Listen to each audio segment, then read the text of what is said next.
అయితే సోదరులారా, అతి ముఖ్య భాగమైనటువంటి ప్రశ్నోత్తరాల సమయం ప్రారంభం కానున్నది. చాలా తక్కువ సమయం ఉంది కాబట్టి ప్రశ్నోత్తరాల సమయాన్ని చాలా త్వరగా మంచి సమయాన్ని మనము కేటాయించుకొని దీన్ని మరి విజయవంతం చేయడం కోసము కొన్ని గమనికలు, ముఖ్యంగా మీరు ప్రశ్నించేవారు మీ యొక్క పేరుని, వృత్తిని తప్పకుండా తెలియచేయాలి. ప్రశ్న సూటిగా ఉండాలి.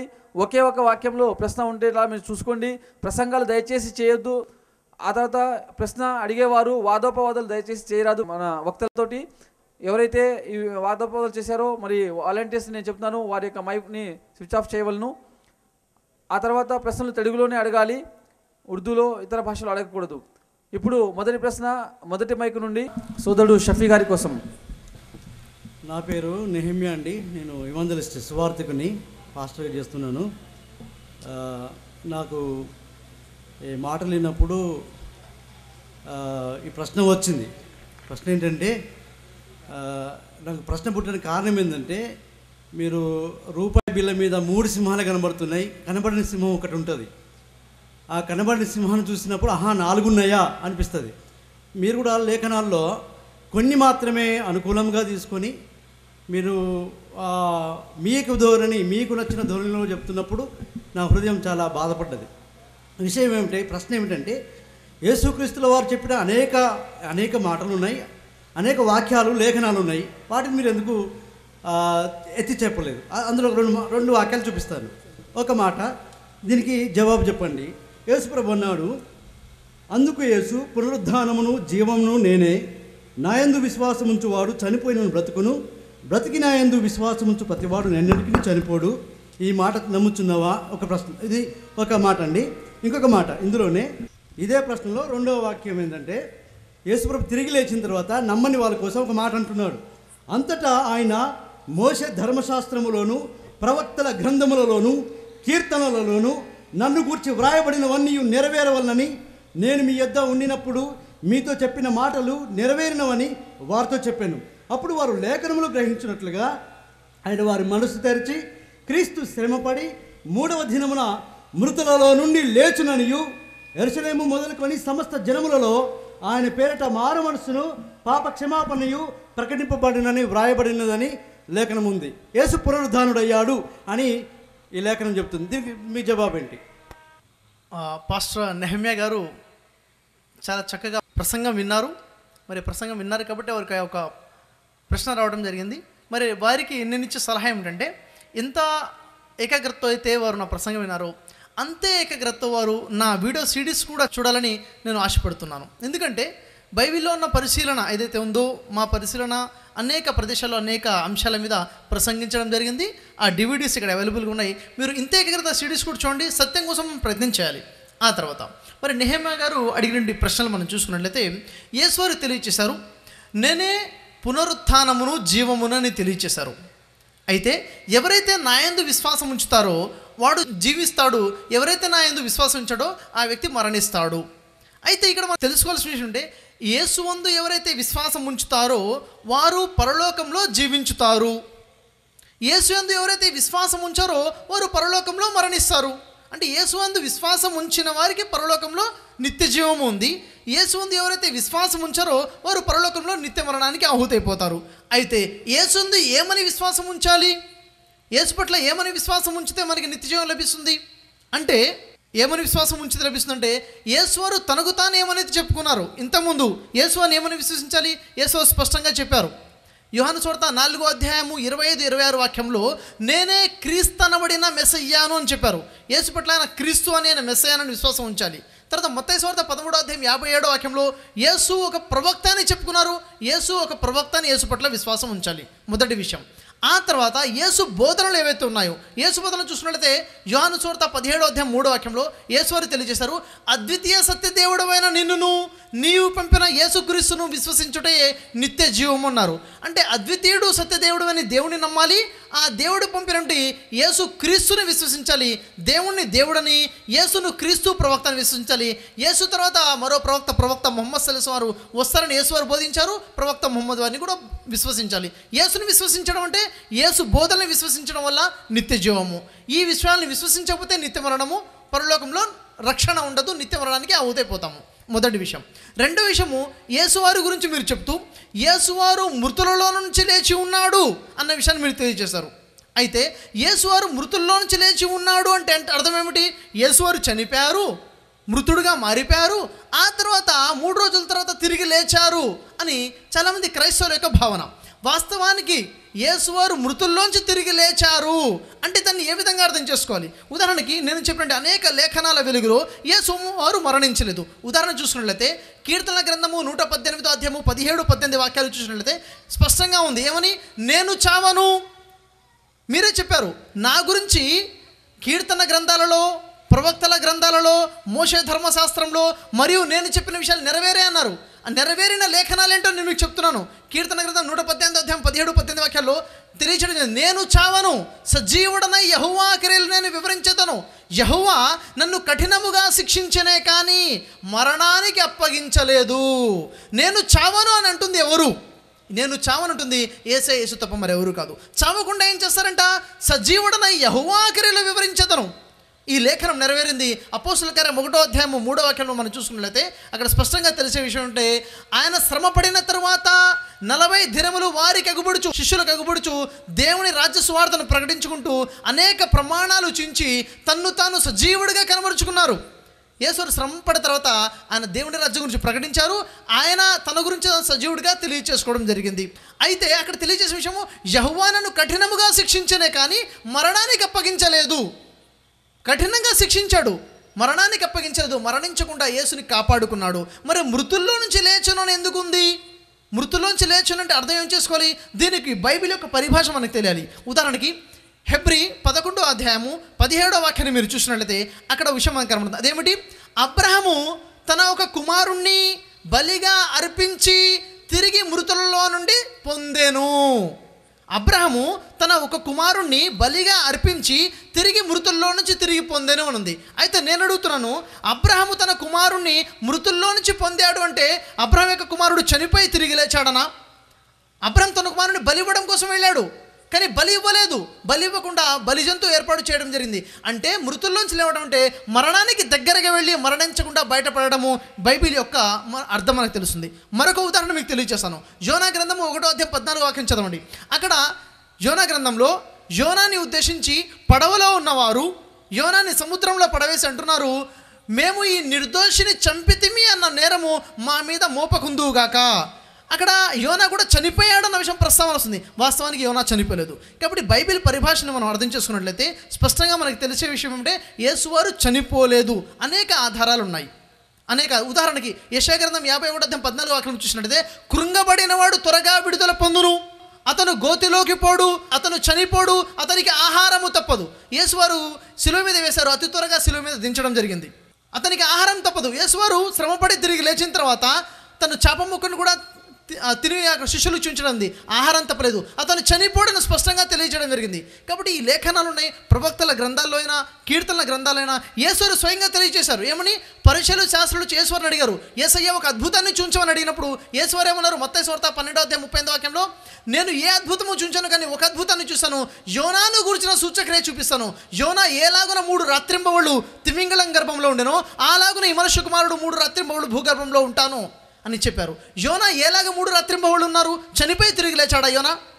సజీవంగా ఉన్నాడు. యేసు కూడా అలాగునే సజీవంగా ఉంటానని చెప్పారు. కాబట్టి అనేక ఆధారాలు ఉన్నాయి, అనేక ఆధారాలు లేఖనాల ప్రకారంగా. అందుకే యేసువారు చెప్పారు మార్కు సువార్త 12:24లో, లేఖనములు కానీ దేవుని శక్తిని ఎరగని వారు ఈ విషయంలో పొరబడుతున్నారు, యేసువారు చనిపోయారని. కాబట్టి నా సీడీ ఏదైతుందో యేసు శిలువపై మరణించారా మరణించలేదా అని ఏదైతే సీడీ ఉందో, పాస్టర్ గారితో డిబేట్ జరిగిందో, అనేక వందల లేఖనాల యొక్క ప్రస్తావన దీంట్లో వచ్చింది.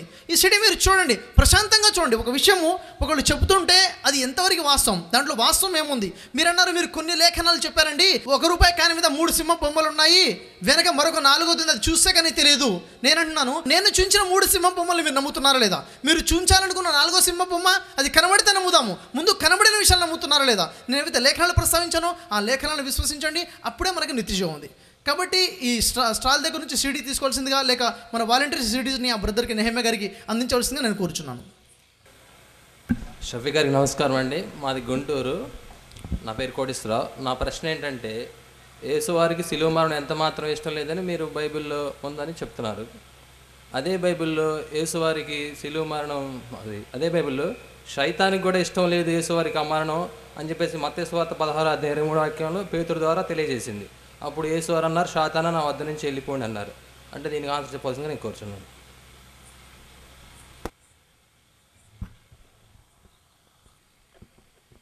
సోదరులు ప్రశ్న అడిగారు, మరి యేసువారికి శిలువ మరణం అనేది ఇష్టం లేదని చెప్పారు.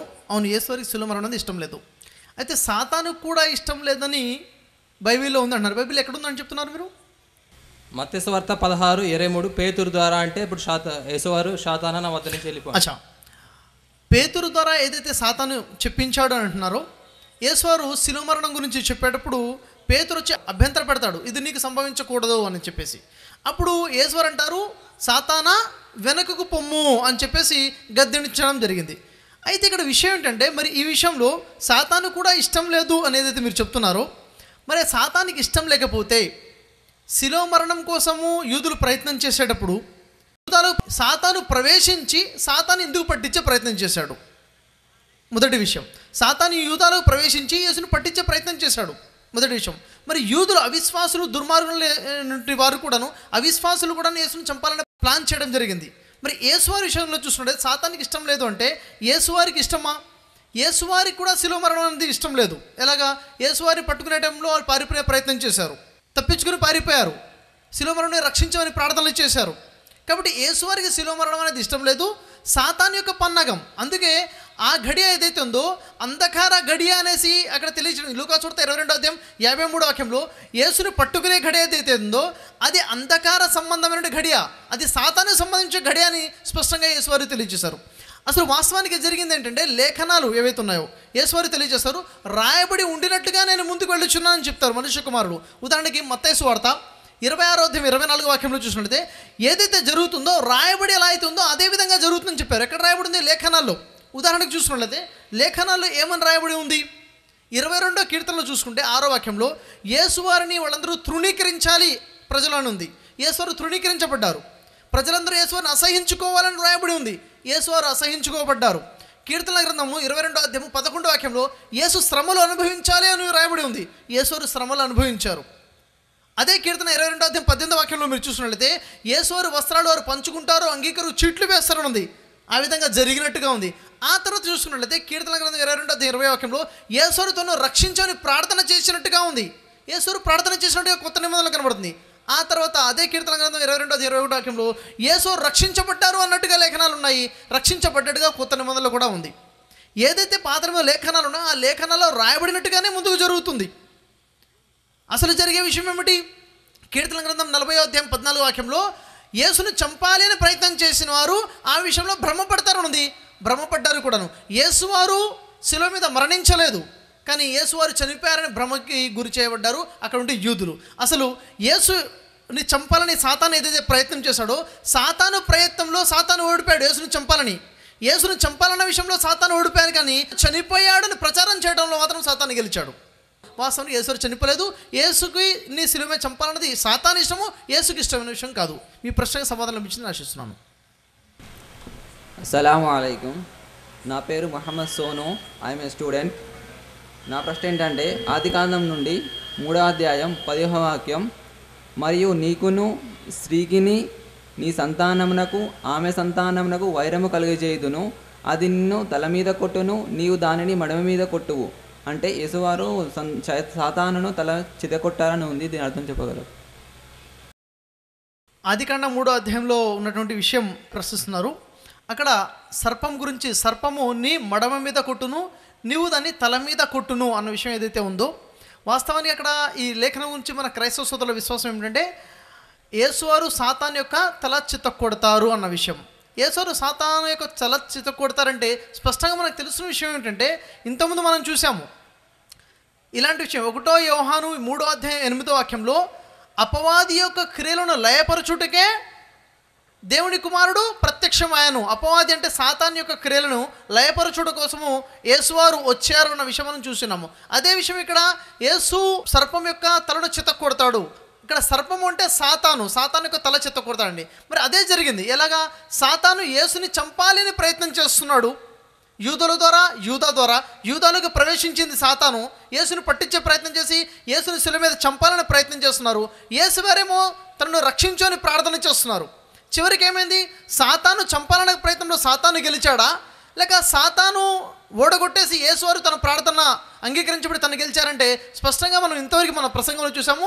యేసువారు శిలువ మీద నుంచి రక్షించబడ్డారు, తన ప్రార్థన అంగీకరించబడింది. హెబ్రీయులకు రాసిన పత్రిక 5:7 యేసువారు ప్రార్థన చేస్తున్నారు. మహారోదనతోనూ కన్నీటితోనూ తన్ను మరణం నుండి రక్షించగలవానికి ప్రార్థనలు యాచనలు సమర్పించారు.